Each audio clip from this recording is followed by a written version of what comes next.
This time on Watchers of Tomorrow, Kirk tries pony play. I just can't get that out of my head now.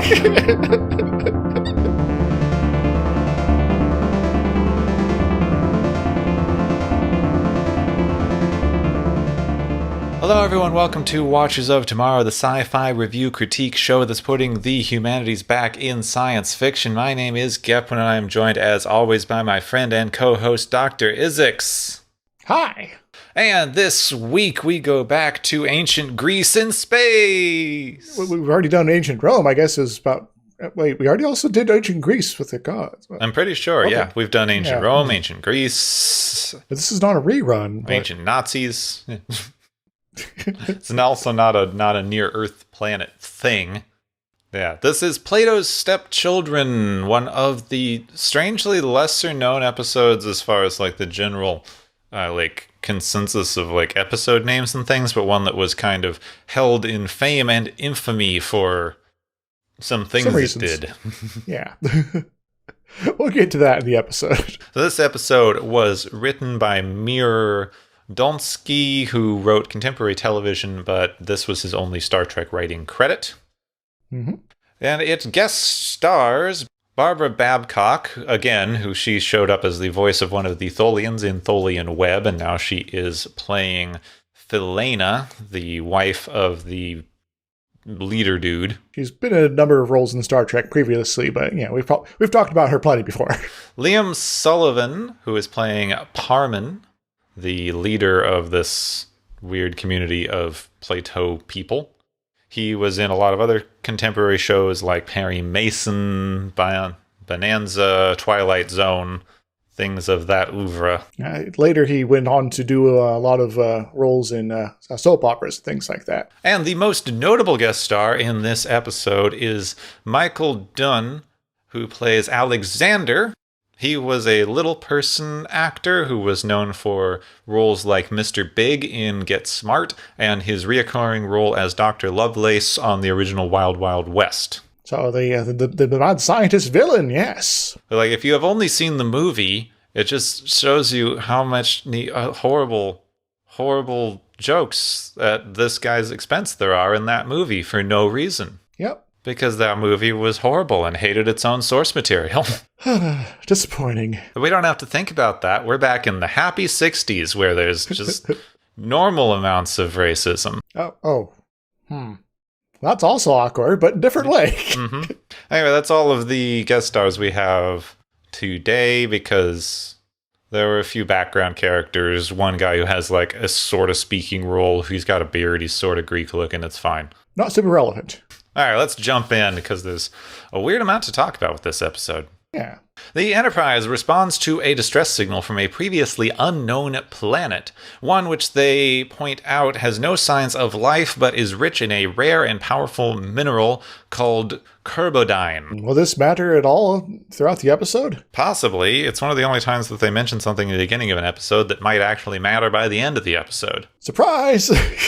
Kirk, Spock, and McCoy beam down to a marble room that looks straight out of ancient Greece. There they are greeted by Alexander, a little person in Greek-style robes, who explains that the people of this planet are called Platonians. They are originally from their own home system, but it went nova several thousand years ago, and after that they bummed around ancient Earth for a while, became disciples of Plato, and then when ancient Greece fell, they moved on to create this utopia here based on Platonian ideas. So it's like, well, we don't really have any ideas of our own. We'll just take this guy's stuff and leave. I mean, that's what we did. Yeah, true. He suddenly seems to be pulled out of the room by an unseen force, and they are all led to another chamber where a woman named Philaena is tending to a sick man lying in a lounge chair. This is Parman, the Philosopher King. This is going all in on the Plato stuff here, isn't it? Oh, yeah. More than is even obvious. It's actually weirdly apt. McCoy examines him and discovers a severe leg infection that has been let to go completely out of hand. McCoy takes his hypo out of his bag, which then suddenly floats out of his hands, as Parman asks where it should be injected, and then with some sort of telekinetic powers injects himself with the hyperspray. Well, I guess McCoy could just sort of sit over there and tell them what to do now, I guess. So. Later on, Valena explains that the reason the infection is so bad is because they don't actually have doctors here, because their mental powers are so great that they don't really need physical fixing like that, except for the fact that their mental powers are so great that they are so immensely physically weak that even the smallest scratch or break in the skin will become infected and life-threatening. So this is sort of, you got a lot of armor on, but no hit points. Yeah. Yeah. They don't need doctors because anytime they sustain any sort of injury at all, they die. Makes perfect sense to me. How many of these guys are on this planet then? It's like 38, I think they say. They probably were more before. Yes. You guys maybe want to like have some kids or something at this point. She explains that they long ago stopped having to worry about all of this physical stuff, except for the whole dying of infection thing, and that they are in fact all thousands of years old. You don't look like a day over 35, lady. Suddenly, objects in the room begin to fly around as Parman goes into a fever-induced psychosis and his mental powers go sort of loose. It's either that or there's poltergeist hanging out here. He even threatens the Enterprise, which starts being buffeted by the telekinetic waves and pulled into the atmosphere. Oh, no, not again. Scotty, save us! Happens a lot. They need to stop parking so close to planets. Yes. High orbit, please. They try to get Parman an injection to knock him out, but they keep getting thrown around. Kirk runs in to protect Alexander, who's getting kind of the worst of this, and manages to distract Parman long enough for McCoy to get to him. Alexander begs them not to actually save him and just let Parman die so that the others will kill each other in the power struggle to replace him, but McCoy knocks him out anyway and everything starts flying around. So, wait a moment. Alexander, has he demonstrated any of these mental powers himself? Also, this was such a, they get there, and as this big, stuff is flying around, people off stage are throwing things at the actors. It's actually really intense. And all of a sudden, Kirk yells, shake him to break his concentration. And McCoy just starts lightly jostling him in the chair, which works. This episode is just this weird juxtaposition of, pretty good, some of the best stuff they've had in this show yet, and just utterly ridiculous junk. Yep. Right next to each other. The contrast is a little jarring. The crew are invited to stay the night while Parman recovers, and Kirk talks to Alexander about the other Platonians.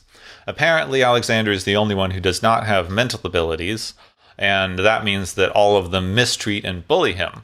So the powers, as far as he knows, are some sort of innate thing that they just get at some point during their lives, but he never did.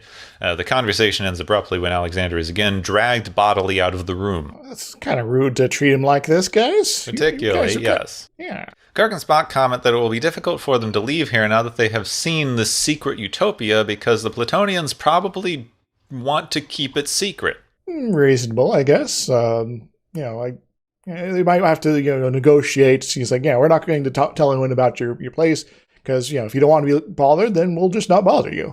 Kirk decides that they should try to leave before this, but apparently everything in the Enterprise has been psychically locked down. Oh no, that means they're going to be crashing in the atmosphere then, isn't it? Probably again, yeah.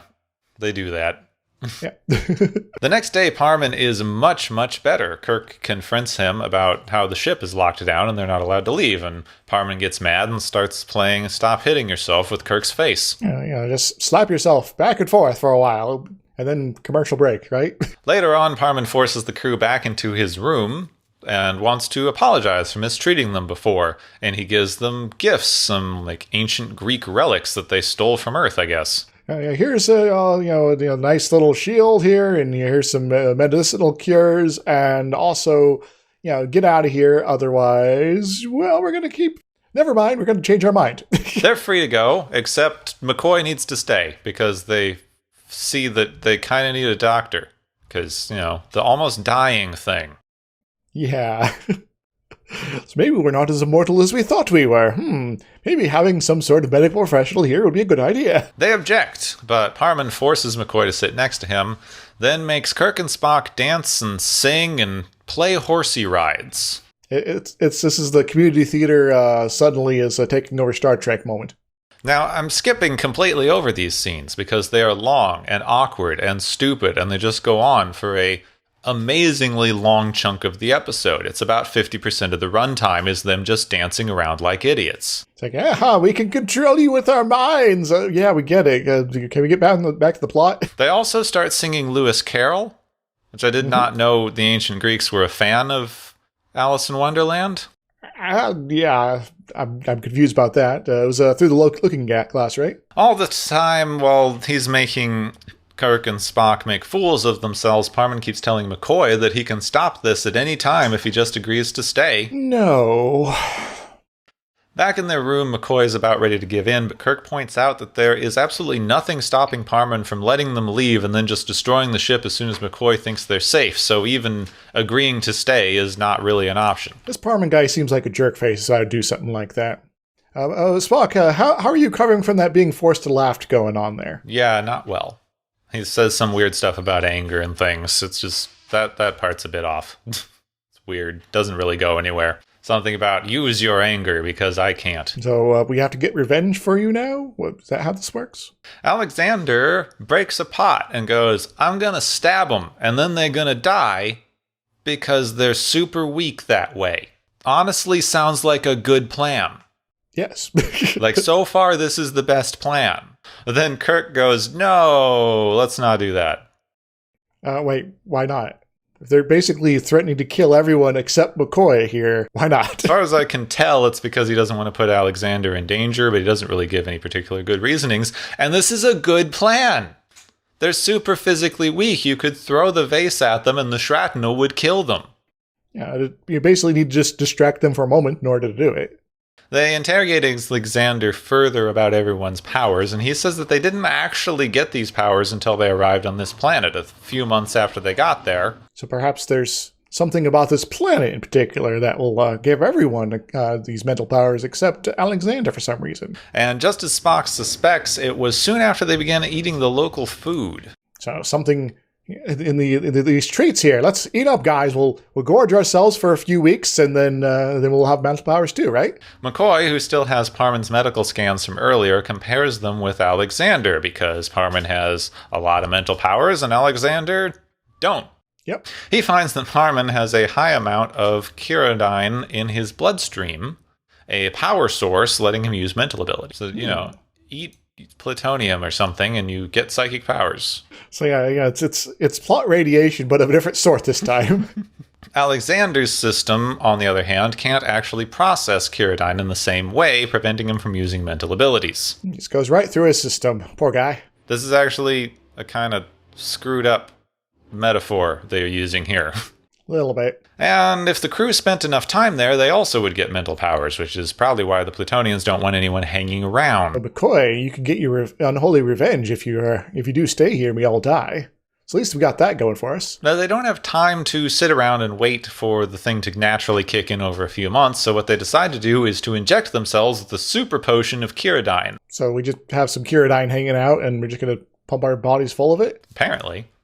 They also say that this would allow Alexander to have powers if he wants, but he decides that he does not want to take on the powers that have allowed the others to mistreat him. Even just for a little bit, because, if your body's not able to process it correctly, I guess you'd eventually lose them, right? I would imagine they all eventually lose them, because this doesn't come up in the movies. Yeah. That they all suddenly have advanced telekinetic abilities. I can think of a few times that would have been useful. Maybe they do. They just sworn an oath never to use them because there's too much power there. Have an awesome responsibility if they were to make use of them. Yeah, that's why Kirk can single-handedly fight off an army of Klingons in Star Trek 3. Yes. His control over it's breaking down. Suddenly, Uhura and Nurse Chapel are beamed down right in front of the crew, but suddenly forced marched away. Hello, ladies. Where are you Goodbye, going? ladies. Well, that was weird. Wait, are they abducting the entirety of the crew now? Nope, just these two. Oh, okay. Back in the entertainment chamber, they find the two women now wearing long robes. Kirk and Spock enter, having been changed into Greek tunics, and Parman and the other Plutonians revealed themselves. Not in that kind of way. They were just standing behind a wall. I mean, it was ancient Greece. Who knows? They began to force Kirk and Spock to dance around a little bit and then get close to Chapel and Uhura. They make Spock and Chapel kiss as she says some stuff about how she's wanted this for so long. Oh my God. Maybe not like this. This is awkward. Yeah, it's awful. Audience here. Then Uhura is forced into Kirk's arms, and they are also forced to kiss. It's hard to count, but probably second ever interracial kiss on network television. But weird, awkwardly forced quasi, sexual assault. At least it wasn't Kirk doing the sexual assaulting. It was the other dude, but still. Yeah, it's a double, non-consent here. So they were both being sexually assaulted by Parman, but still historic in a weird way because the 60s were a really screwed up time. This is enough to get this episode, not aired on stations in certain parts of the country.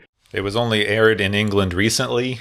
Yeah, in the UK, it was because not because of the interracial aspect, but because the sexual assault aspect of it. So they say. Yeah, at least that's their story. Yeah, I'm going to give them the benefit of the doubt here, but you are free not to if you like. So after this, they give Kirk a whip and Spock a fire poker and make them start threatening the women with weapons. Alexander jumps down and grabs a knife to try his plan. Because it was a better plan. Yep. It was a good plan. I don't think Alexander gets any credit for this. He's right.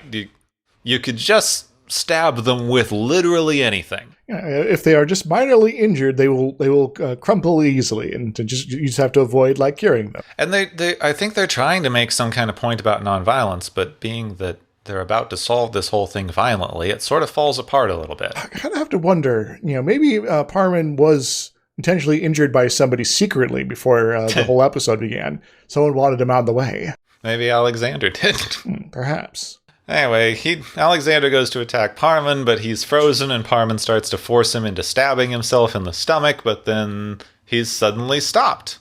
And Spock smiles and throws his poker down. Kirk announces that they now not only have their powers, but they're twice as strong. Oh, sweet. We can mind bend everyone now. Parman sends Alexander over to stab Kirk, but Kirk turns Alexander around to go stab Parman because they're still using Alexander as a puppet both directions for some reason. You just take the knife away, just fling it out at Parman here. Come on. Yeah, they don't need to have, he could just levitate the knife at him. In fact, one of my favorite movies has two people with telekinetic powers going at it with a knife, and that's the big climax of the movie. The Shadow? No, actually, though that is a good one too. Dark City. Oh, yeah, I forgot about that scene. You don't need somebody to be holding the knife. You can just fling it around, guy. Alexander wants to be allowed to finish Parman off, but Kirk tells him that would make him just as bad as the people he hates. So instead, Kirk tells Parman that they're going to be checking in on this planet from time to time, and they also know how to match their powers now, so don't try anything. You. Yep. Don't be jerk faces to anyone. Alexander. Shame. Yeah. Be nice to each other for once.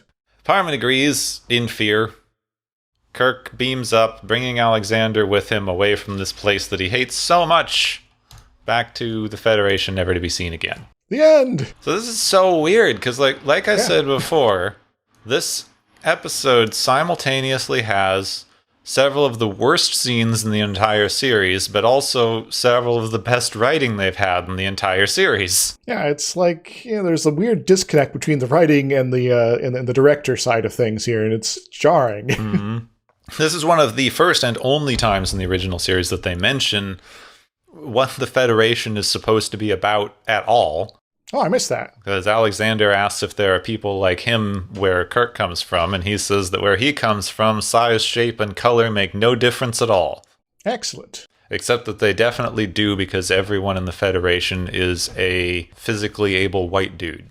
Well, it might just be Starfleet that's kind of, discriminatory there. Then again, I haven't seen many people outside of Starfleet. Maybe everyone's in Starfleet. Oh no! Everyone is in Starfleet.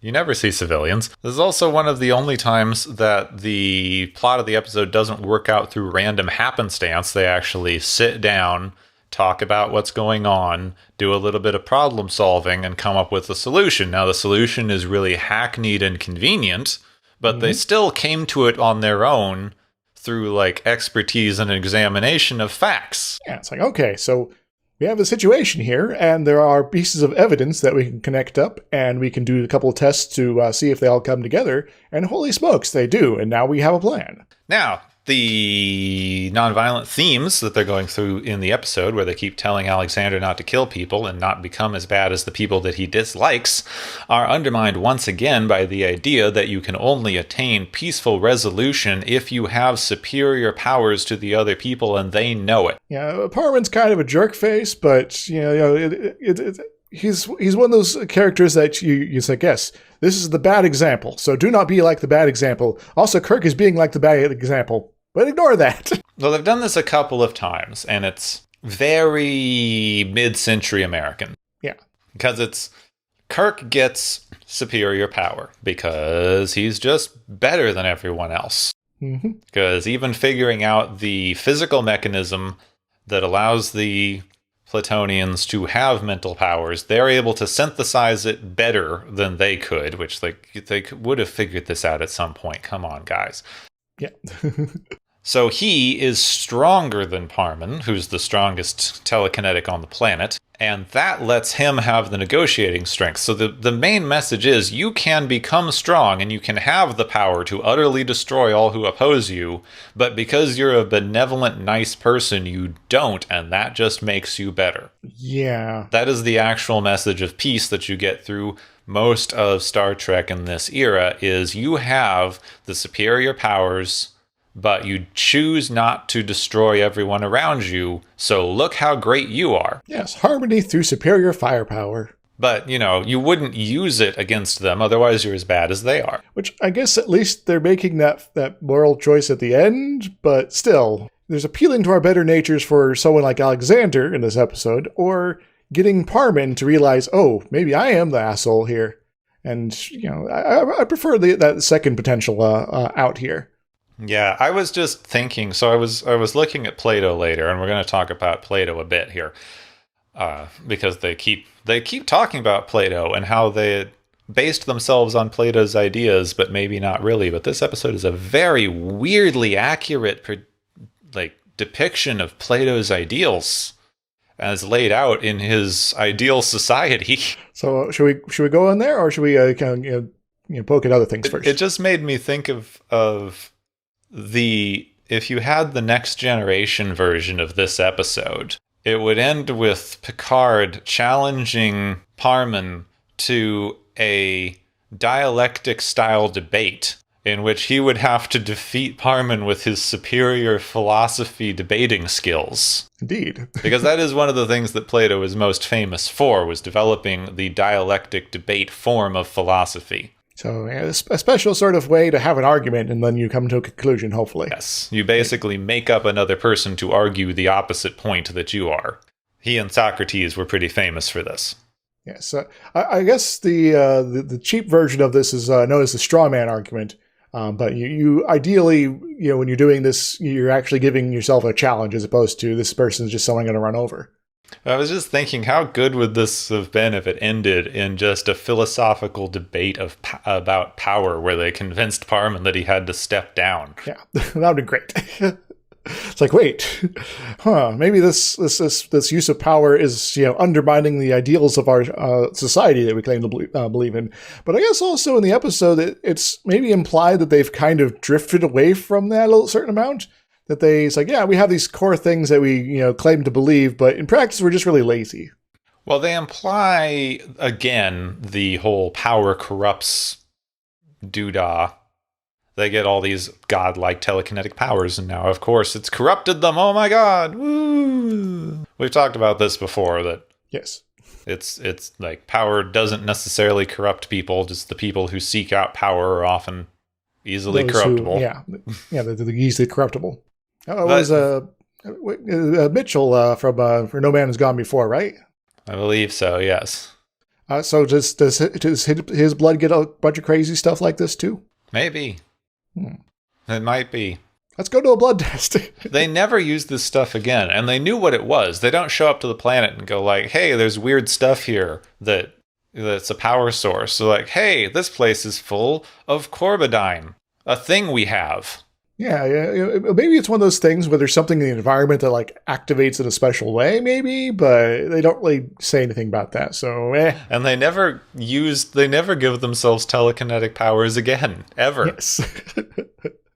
Just shove it in the closet and forget about it. Don't worry about it. It even seems to be an incredibly rare thing to run into throughout all of later Star Trek. The number of telekinetic species are very few and far between, and it's always a surprise to them. People, reading your mind, that's like a dime a dozen, but, able to move things, holy smokes. But anyway, the idea that they are a degradation of Platonic ideas, which arguably all of modern Western philosophy is in some way based on. Plato is very consistently thought of as the father of Western philosophy as a school of thought.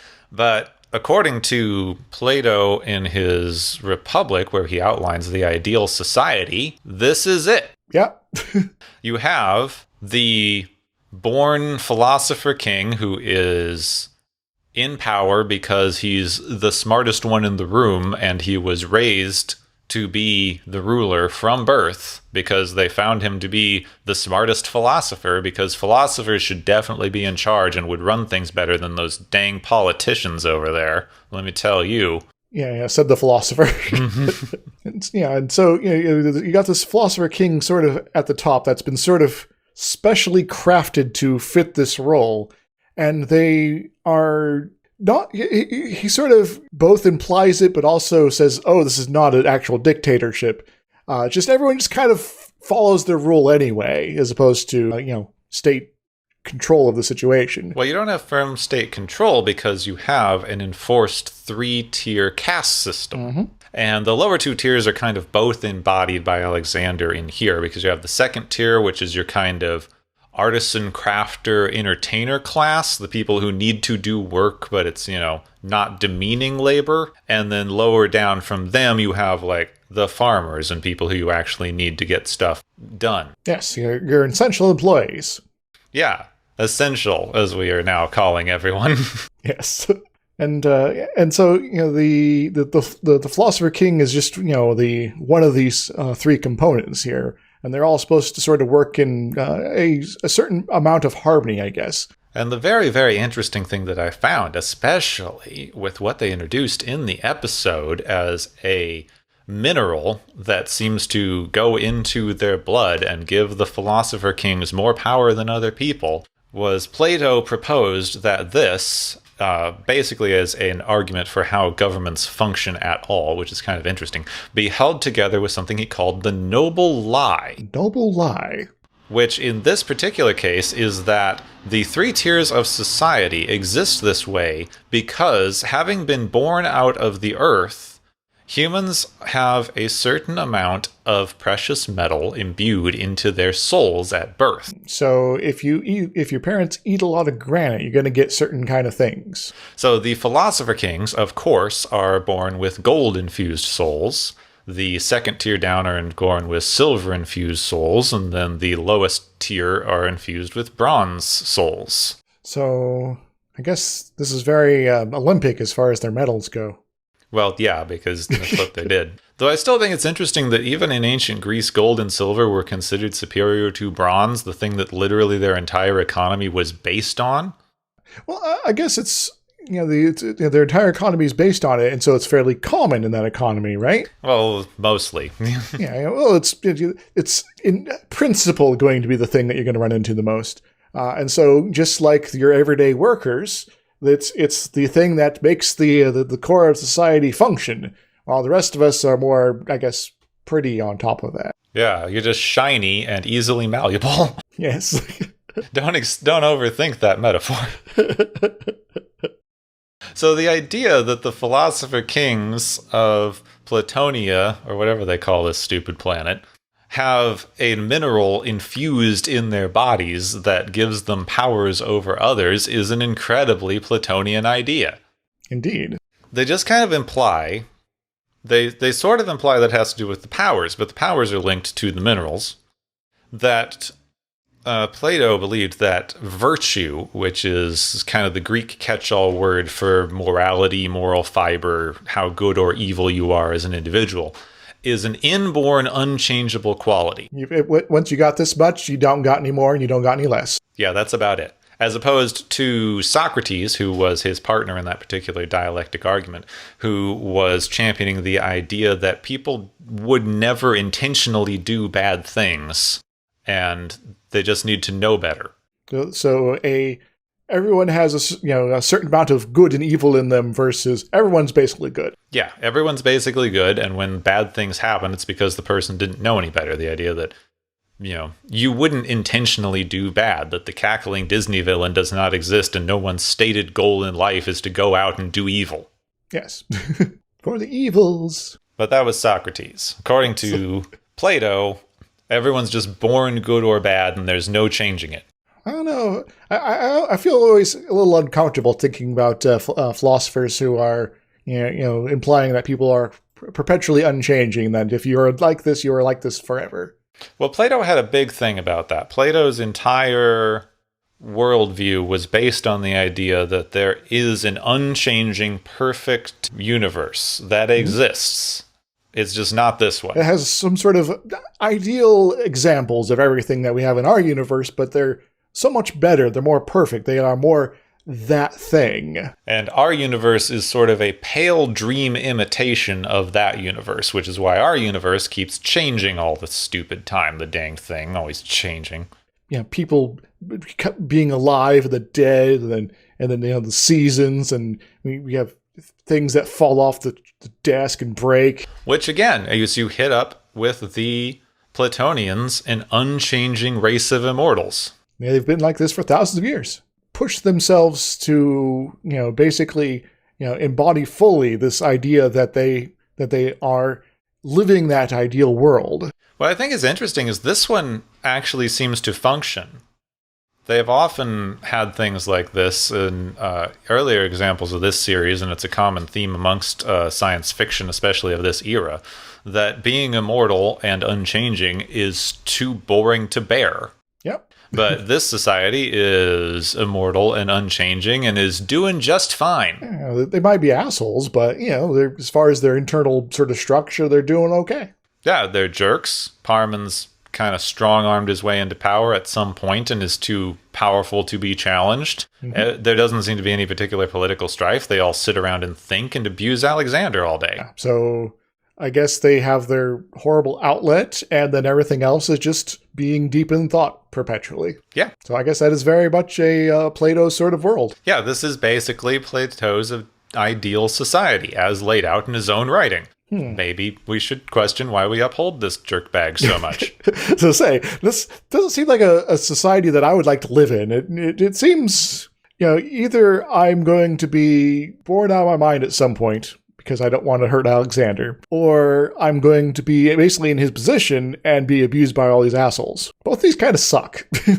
They also don't seem to be challenging themselves. The only time we see anyone doing anything that's not abusing the crew or Alexander, he's playing chess with Alexander, and it's implied that he's just so much better at chess that he can win handily. And they're using these oversized chess pieces, which I think were kind of cool looking. Yeah, but they're just making Alexander move them around by himself while everybody else can float them whenever they feel like. Like, we're just going to keep perpetually flaunting our powers because we're like that, I guess. I guess maybe the question is then, is this intentional flaunting of power necessary for this society? I mean, one would assume that the flaunting of power, as laid out here, is supposed to enforce your superiority and keep everyone in place.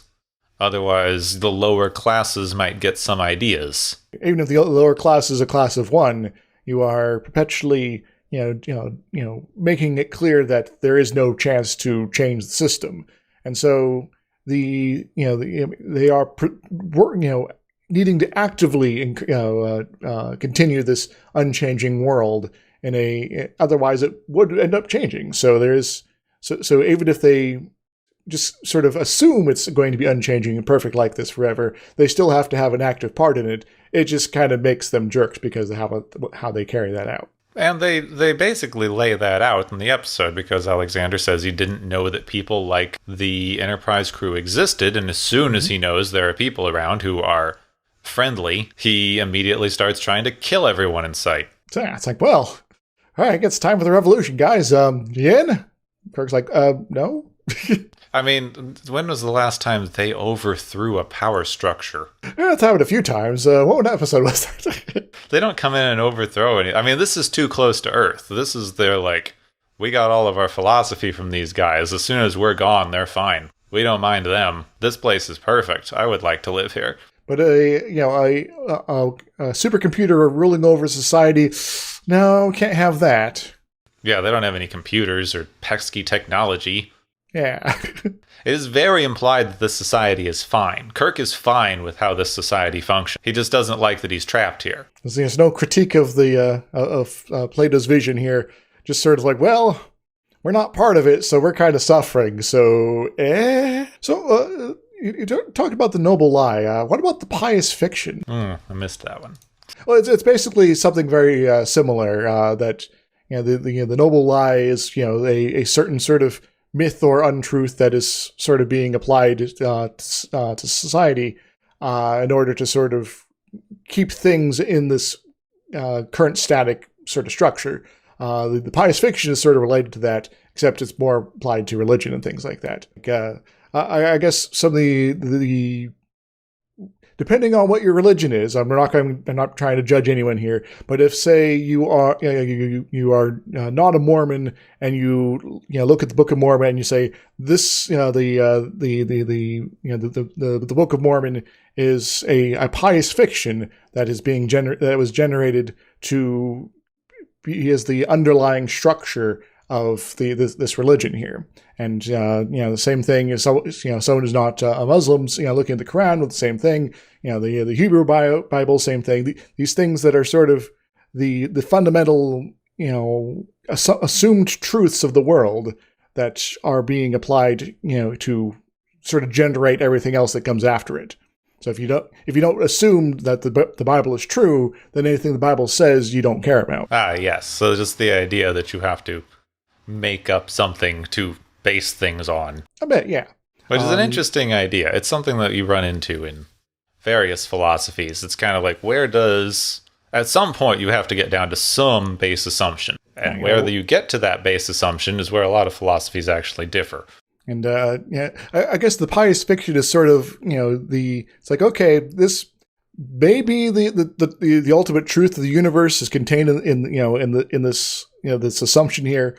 But if it's not, then we're still going to roll with it because it'll make us more at the end of the day. Reminded, I was just reading one of the Discworld books, The Hogfather, which is basically about their Christmas. Indeed, I've seen the TV version, and at the end, there's a very good explanation of raising children with these kinds of beliefs, saying humans have to grow up believing in the little lies so that they can believe in the big lies when they're adults, like truth, beauty, and justice. There's a bit of a speech about grinding the universe down to its base components and finding anything remotely close to justice in the actual physical world. Yes, grind the universe into the finest powder and sieve it through the finest sieve and find me one molecule of mercy, one atom of justice. These big concepts, they are things that, to a certain extent, they are human concepts that we have, at various degrees sort of invented. And us following them is a sort of a collective a cooperative agreement that we are going to trust ourselves to follow these things and assume that they are true, even if there is no fundamental force of the universe that says there is love in the world. Or is there? Because it's an interesting one that we always sit down and go like, oh, what actually makes something love or truth or whatever? Mm-hmm. And then we go, well, you just know it when you see it, which means it is there. It's just in people. Because people just know it. It is an innate part of humanity. Being a person means you know what love is because you can do it. And you have an innate sense of fairness. We've seen this in children and other social animals. There is an innate sense of what is fair and right. And when you disrupt that, it causes problems for the individual. Like you have it Indeed. in humans, you have it in crows, you have it in chimps, you have it in basically any social animal that we have looked at. And so, these are emergent phenomenon. They are things that are, created through the complex constructs that is our very existence. And so they do exist, but, you can't, take us apart and find the particle that it belongs to. But by that logic, everything is an emergent phenomenon. If you want to take the universe apart down to quarks and strings, then everything above that is simply an emergent phenomenon of those all coming together. Exactly. An atom does not necessarily need to exist. But yet it does, because the right components have come together and, are using the forces of the universe to construct themselves in this particular fashion. I think it's an interesting one that people want to ignore certain emergent phenomena and not ignore others, and I do think it's pretty telling that the ones that we always have debates about are the ones where you have to be nice to other people. Yeah. It's almost like there's another agenda there. Anytime that someone is nice, we go, oh my god, can this really be kindness because they got something out of it, so there's no such thing as, truly being selfless in the world, but that guy who killed that guy, that's human nature, that's what we're all like.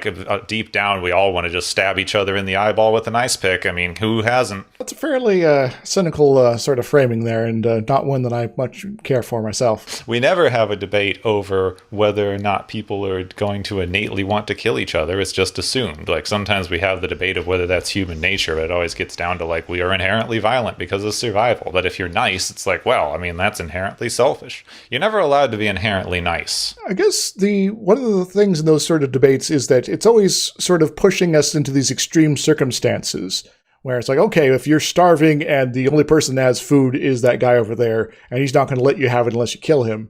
I'm like, well, that's a very constructed situation, and it's not one that we are going to be necessarily, finding ourselves in very often. And the assumed reaction to any random person is not necessarily going to work out. But it's just sort of like, oh, this is sort of what this particular person who's making this argument would like the answer to be in that particular case, as far as the end behavior. But it does not necessarily lead that everyone's going to end up there. And so they're sort of manufacturing evidence that isn't necessarily going to hold up in an actual real-world test, while actively ignoring any other tests that may have counter examples of what human nature is. That does happen, though I do think you don't even need to ignore or manufacture, because as you said, a lot of the times when we are studying these things, especially when we're doing psychological studies on lab animals, which we love to do with rats, we are putting them in intentionally extreme situations, and judging any animal's behavior by an extreme situation is not going to give you a good overview of how that animal actually behaved. Yeah, there is, a certain amount of, okay, now I'm in a situation where I don't know how to behave anymore. Yeah, you can't, like, the nicest dog is going to bite you when you back it into a corner and start hitting it with something. This is not what I was expecting. This person used to be cool. They used to pet me and give me treats, but why are they beating me now? I need to do something because this is painful. I need to react. And so, okay, yeah, let's poke the lower end of my brain. And it's like, okay, we're going to bite some. Yeah, the way that we study these things, you may as well say that all rats in nature are addicted to heroin because we've addicted them to heroin so often for lab tests. Heard it here first, folks. All rats are addicted to heroin. Yeah, it's. I guess it's sort of means that maybe we should be more mindful of, when we're doing studies of human nature and things like that, to make sure that we're also measuring ourselves in our everyday world. Well, we've been getting some more studies recently, even of animals that we previously thought of as just violent and base, the way that we would always study rats and have all these things of, like, if you put two stressed out rats in a tiny cage, they kill each other. Oh my god, what does this say about human nature? Oh no. But there have been some recent studies where they gave rats 2 food levers, and both of them did the same thing. They just gave them food, and they kind of let them develop a natural preference for which lever they preferred, because that's just going to happen when you have 2 choices that do basically the same thing. Mm-hmm.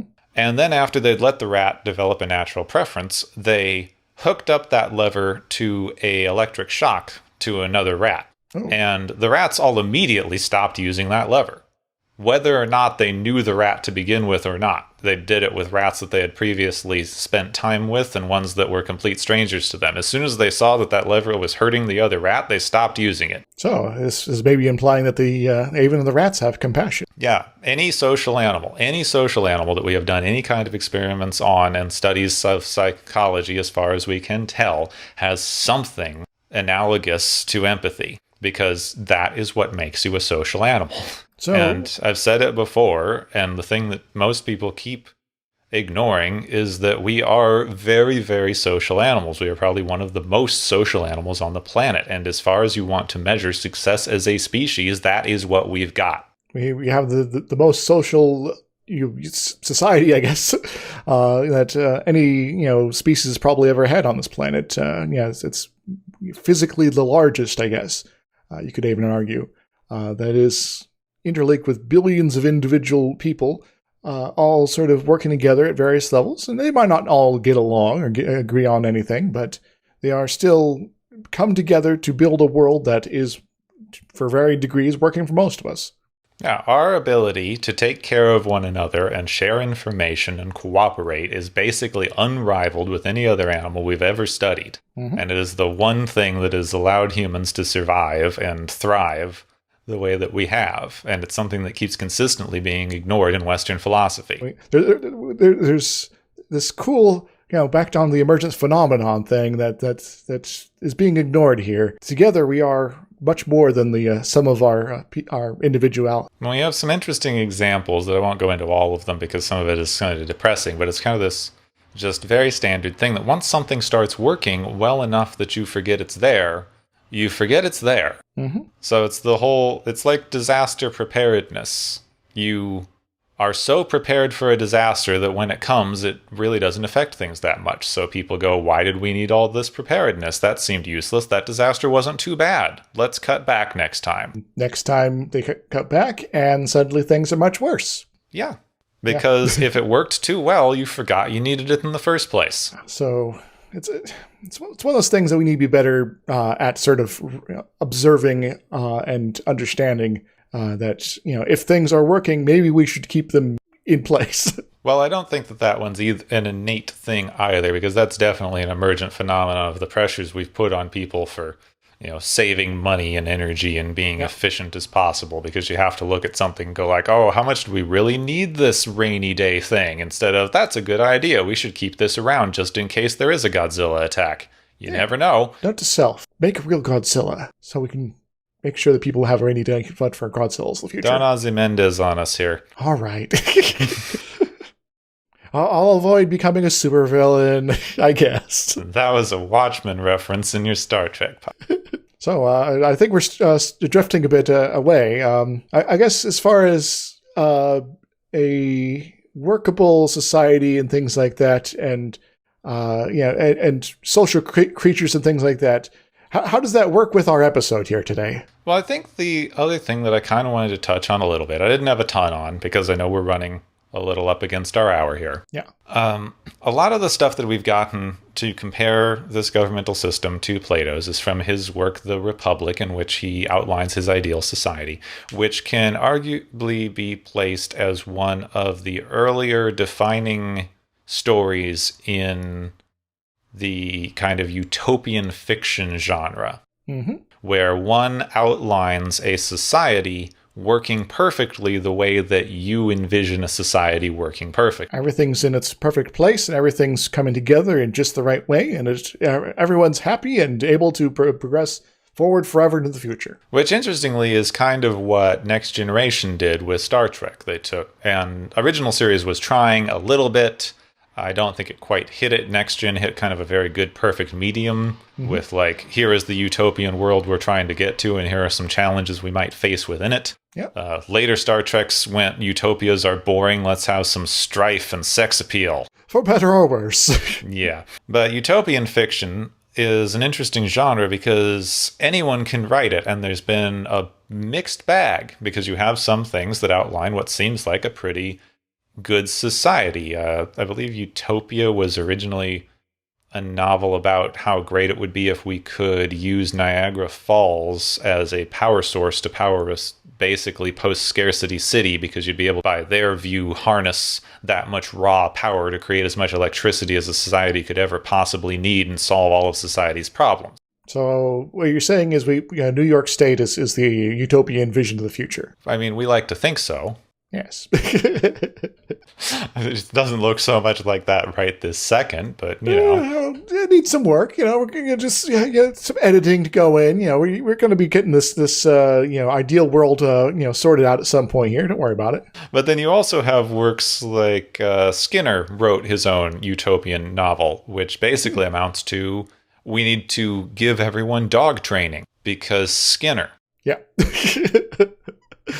Put everyone in the box. Yeah, essentially. No, I myself have technically done some utopia sort of creative works there. The first one I actually did way back in high school, and the short of the long is that it was a society of one person, and that's the only way I can get everything to work. This works out perfectly. I have ultimate freedom as long as I don't feel like talking. Exactly. But I sort of sorted out, it's like, this person has to be so, very alien compared to actual human beings that it's also impossible for us as human beings to have this society. So, but utopian fiction and something like Platonic idealism really kind of come together, which I think we can end off things in a nice little bow here. Because the utopian idea, the utopian fiction, is to lay out what you believe perfection would be. Indeed. It's basically, this is the thing that I want us all to be aiming for, and I know that we're not going to get there, but we can try. Yeah, we could strive towards this, and the closer we get, the better things will be, right? It's also an interesting test of your initial philosophy, because a utopia is your philosophy carried out to a logical extreme, often an absurd extreme, to reveal what kind of world it would create. And then people out sort of that aren't necessarily on board with your philosophy and come by and like, I don't know if I could live there. Yeah, about this philosopher king thing. Yeah. So they're not responsive to the public at all. If they just sort of decide that this is how it's going to be, that's just how it's going to be. And if, say, situations change drastically in the world out there, that their philosophy is no longer necessarily going to be helpful, we're just kind of SOL? Yeah, basically. Yeah, that sucks. Not every philosopher king is going to wind up being Buddha here. Yeah. Some of them could be more like Parman. Buddha gave up power as soon as he saw suffering in the world, so... Well, this is terrible. I'm going to leave everybody behind now for a while and try to figure this stuff out. Don't call on me to let me have me run anything. Bye. Yeah, wait, you told me that the world was perfect. Why is that dude starving? I'm out. Yep. This is no utopia. I'm going to have to go deal with this now. Bye. I'm going to go meditate. Don't wait up. Might take a while. All right. I think that's... what have we hit? 4 different religions to be sacrilegious at? At least. Yeah. I can add some more if you like. I want to apologize. I have deep respect for most religions. At least the underlying philosophies thereof. Yeah. Same. All right. We have strayed a bit. We're hitting up against our normal time deadline, so I think that it might be time for the galaxy's favorite game show! Yay!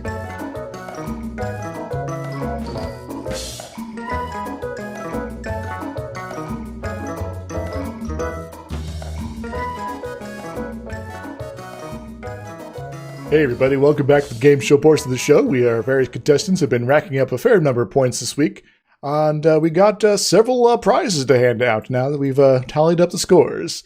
The first prize is the Highlander prize, which goes to the Plutonians, because they seemingly have functional immortality except for that whole minor energy thing. What do they win, Gipwin? The Plutonians win hydrogen peroxide. Cases and cases of it. So maybe they should just sanitize some stuff. Yeah, you just kill all bacteria on this planet and hope for the best, eh? Also, I know this episode is coming out in a few months, but probably still good advice. Wash your hands. Seriously, folks, wash your hands. Our second prize is the Puppet Master's prize, which goes also to the Plutonians, but also Kirk and Spock by their use of telekinetic powers to push people around, especially Alexander. Those jerk faces. What do they win, Gipwin? They win the Puppet Master movies. They can just turn puppets into horrible little serial killer B-movies and just watch those instead of pushing around people. I know that was the invisible string expensive or something? Because they really didn't need to do the whole tug of war with Alexander thing. True. I'm guessing it probably just was a little bit beyond their budget. They had to buy all those togas and things after all. Our third prize is I'm a bricklayer, not a doctor, which once again is won by McCoy for successfully giving people telekinetic powers via drugs somehow, due to plot convenience. What does he win, Gepwin? I'm going to imagine McCoy had to win some sort of confidentiality, top secret super agreement, because since this never comes up again, but it would be arguably the most important medical discovery in all of human history, he must have one heck of a gag order. Some of our buddies over there on Van Velding's podcast have suggested that maybe McCoy is some sort of secret agent, so that would be very fitting. Our last prize is the One Hit Point Wonder prize, which goes to Armin in particular for apparently being prone to a very quick death just to a minor cut and massive infection that results. What does he win? Armin wins this exquisite crystal glass cannon. Don't cut yourself on it. It may look pretty sharp, so maybe don't touch it, Armin. That's all the prizes I got, Gepwin. Take us away. Thank you all for joining us. I hope that our contestants don't cut themselves at all, even a little bit. Even a little bit. It was weird watching an episode about people dying of infection right now. Yep. Stay healthy, everybody, please. And thank you for joining us here on the Galaxy's Favorite Game Show! Woo!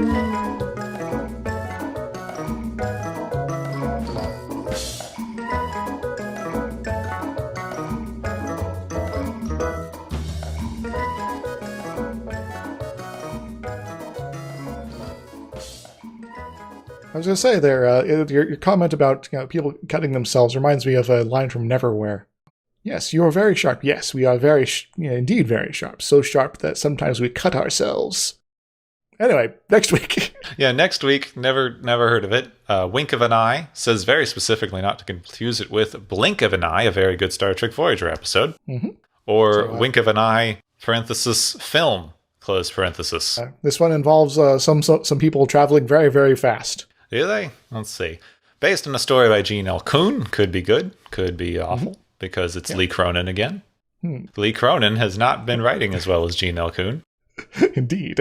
Okay, they have a landing party, no evidence of life, an insect-like buzzing. Okay, people disappear, ship begins to experience malfunctions. Unseen enemy. Oh, asks for coffee. Coffee? Okay. So he drinks enough coffee. Is this that Futurama episode where Fry drinks 100 cups of coffee? Maybe. Holy smokes. Bing. Okay, sure. Why not? Why not? Yep. Anywho, Wink of an Eye next time on Watchers of Tomorrow. Should we make Sonic jokes as well? Oh my god, no. Please no. That's no good. Next week on Watchers of Tomorrow. Next time on Watchers of Tomorrow, Star Trek versus The Flash.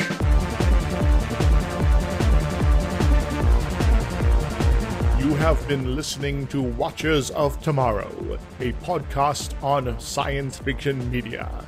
Find and follow Watchers of Tomorrow on Podbean, YouTube, Spotify, iTunes, Google Play, Stitcher, Pocket Cast, Spreader, Digital Podcast, and perhaps many more to come. If you enjoy our podcast, make sure to subscribe for more. And where possible, make sure to rate your experience or leave us a review. You may find Gepwin on youtube.com/Gepwin and Twitter @Gepwin. You may find me, Dr. Isix, on youtube.com/Dr. Isix and Twitter @IsixLP. Music is Waveform and Mori's Principle, both by DRKRN. You can also check out the Watchers of Tomorrow Discord channel. Make sure to share the experience with your friends, family, enemies, and alien overlords. If you feel you are suffering from transporter syndrome, please be aware that the next time you step off the transporter, that you that is now no longer exists.